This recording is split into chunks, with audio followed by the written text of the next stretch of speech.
జై శ్రీమన్నారాయణ. మనకి ఈరోజు సమాజంలో చూస్తున్నాం, ప్రతి ఒక్కరు కూడా ఏదో ఒక ఆలోచన, ఏదో ఒక కోరిక, ఏదో ఒక సమస్యతో పరిగెడుతూనే ఉంటారు.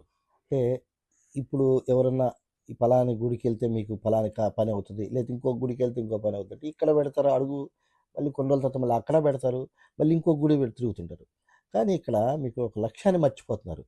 మీరు ఎప్పుడైతే ఏ గుడికైతే మీరు వెళ్తున్నారో, ఏ దేవస్థానానికి అయితే వెళ్తున్నారో, ఏ స్వామిని దర్శించాలని వెళ్తున్నారో మీకు ఆ స్వామిని మీరు మొదటగా ఆ యొక్క గుడిలో ఉన్నటువంటి స్వామిని నామస్మరణతోనే మొదలుపెట్టండి మీ అడుగుని.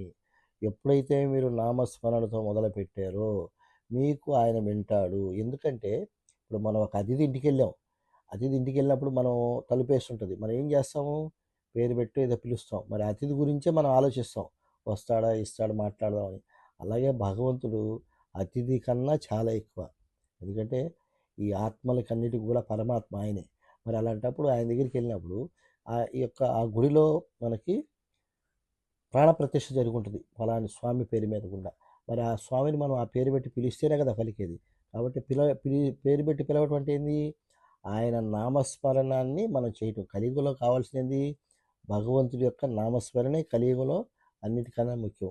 కాబట్టి నీ కోరికలా నువ్వు చెప్పాల్సిన అవసరంలా. ఎందుకంటే నువ్వు అంత దూరం వచ్చేవంటే నీ మనసులోది ఆయనకి తెలియదా?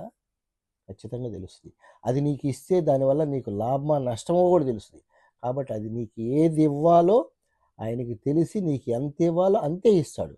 నువ్వు ఎక్కువ కోరుకున్నావా ఎక్కువ నష్టపోతావని భగవంతుడే భీతి చెందుతాడు. అందుకని నీకు ఏది ఇవ్వాలో ఆయనకి తెలుస్తుంది. కాబట్టి గుడికి వెళ్ళినప్పుడు కోరికలు కోరుకోకుండా ముఖ్యంగా ఆయన నామాన్ని అనుక్షణం మనం బయటికి వచ్చే వరకు కూడా ఆ నామంతోనే బయటికి రావాలి.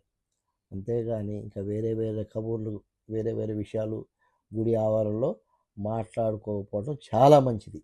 ఆ విధంగా ఎవరైతే చేసుకుంటారో ఒక్క దేవుడు చాలు, 100 దేవుళ్ళు అక్కర్లా, 100 గుళ్ళు అక్కర్లా, తిరగండి. కానీ ఏ దేవాలయంకి వెళ్తే ఆ దేవాలయంలో ఉన్నటువంటి స్వామిని ఆ నామంతో ఆయన కనీసం ఒక బయటకు వచ్చే వరకు వెళ్ళి, లోపలికి వెళ్ళి తిరిగి బయటకు వచ్చే వరకు ఆ యొక్క నామాన్ని నోటితో ఉచ్చరిస్తూ ఉండండి. మీ పనులు సకాలంలో జరిగిపోతాయి. జై శ్రీరామ్.